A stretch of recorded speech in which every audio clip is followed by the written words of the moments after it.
A IRB, hoje ela está sofrendo uma pressão inacreditável.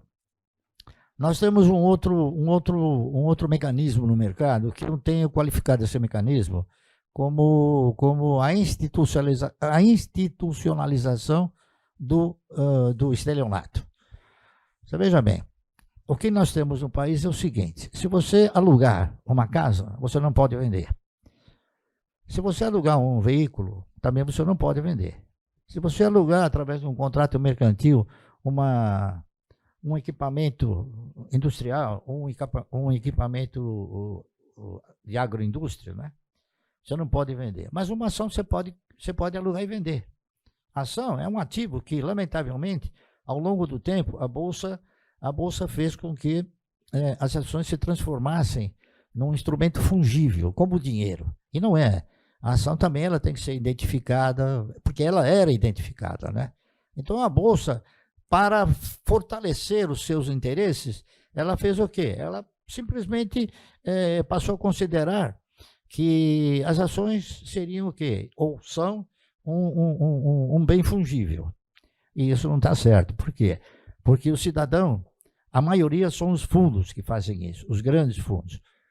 Eles locam as ações e vendem essas ações no mercado. Qual é a finalidade disso?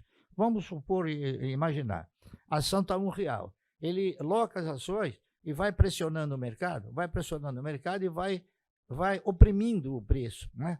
Quando chegar mais ou menos a 60 centavos, o que ele faz? Ele recompra, devolve as ações, ele tem um lucro fabuloso e não é tributado.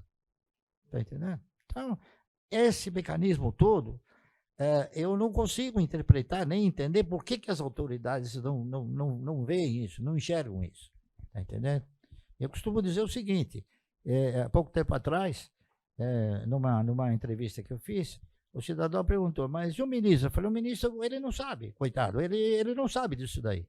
Porque se ele soubesse, ele tomaria uma providência, não é isso?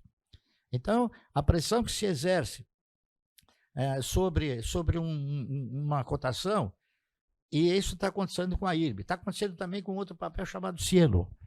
Com a Cielo, inclusive, tem até um negócio interessante que seria até bom eu falar para vocês.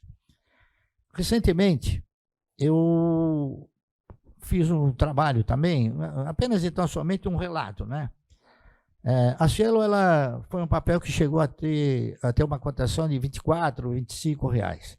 Nessa ocasião, ela tinha mais ou menos o patrimônio das maquininhas de adquirência, e ela dava um resultado aí entre 1,8 bilhão e 2 bilhões. Pagava um dividendo extraordinário.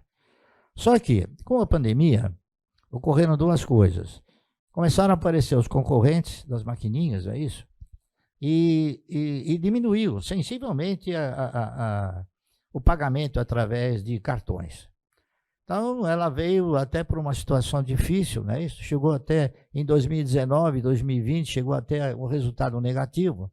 Só que agora, em 2021, ela começou a apresentar resultados positivos. Então, ela deu nos primeiros 9 meses, ela deu os três trimestres, ela apresentou resultados superiores a 180 milhões. Então, a somatória disso nos 9 meses deu 660 milhões.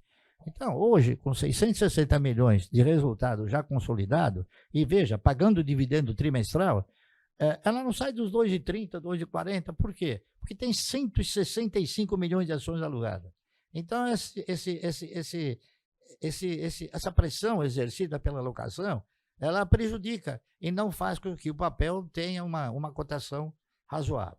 Mas vai chegar uma hora, como a mesma coisa acontece com a IRB, vai chegar uma hora que esse pessoal vai ter que recomprar essas ações. Na hora de recomprar as ações, é a hora do vamos ver. Tá certo? Então, é uma questão de paciência. Mas, Bárcio, como que está o IRB, a empresa? Não, a empresa está reestruturada. Eu conversei com o Antônio Castro dos Santos, que é um excelente economista, e ele trabalhou muitos anos na área de seguros, é isso? E ele foi convidado para reestruturar a IRB, porque a IRB vinha de uma gestão fraudulenta. Os diretores da IRB, o que eles faziam? Eles não provisionavam o sinistro, tá certo? Então a empresa tinha sempre um resultado fantástico. Por quê? Em matéria de seguro e resseguro, você tem que fazer o seguinte: cada vez que existe um sinistro, você tem que contabilizar e já provisionar. Só que você provisiona, mas não paga. Então você fica com o dinheiro, né? O caixa fica sempre robustecido. Hoje, por exemplo, a IRB, se nós formos considerar o valor dela no mercado, ela vale mais ou menos 6 bilhões. É isso? Mas eles têm 12 em caixa. Então, quer dizer, eles estão numa situação super confortável.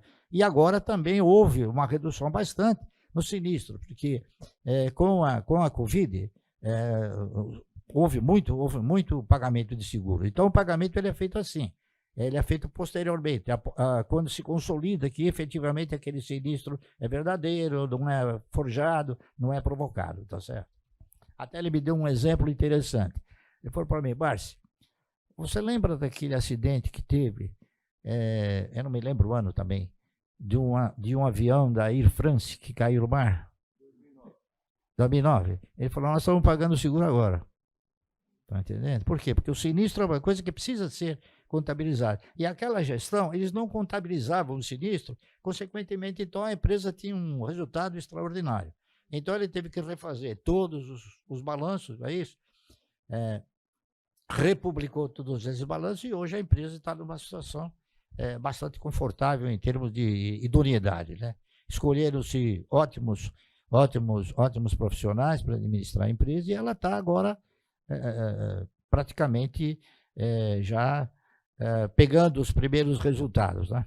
E ela veio já gerando resultados positivos, tá certo? Não são os resultados desejados ainda, mas eu acredito que para 2022, então, ela já vai ter um desempenho muito mais eficiente. Enquanto isso, o preço daí, R$ 4,80, R$ 4,90, é um preço extremamente convidativo, extremamente atrativo, tá certo? Então, a gente procura interpretar isso. A oportunidade, eu acho e considero o preço da IRB um preço de oportunidade. Por quê? Gerado por uma circunstância que ocasionou o papel chegar nesse ponto. A Cielo é a mesma coisa, tá entendendo? Então, não há dúvida nenhuma que esses dois papéis, em função desses detalhes, eles vão prosperar. É uma questão de tempo, tá certo?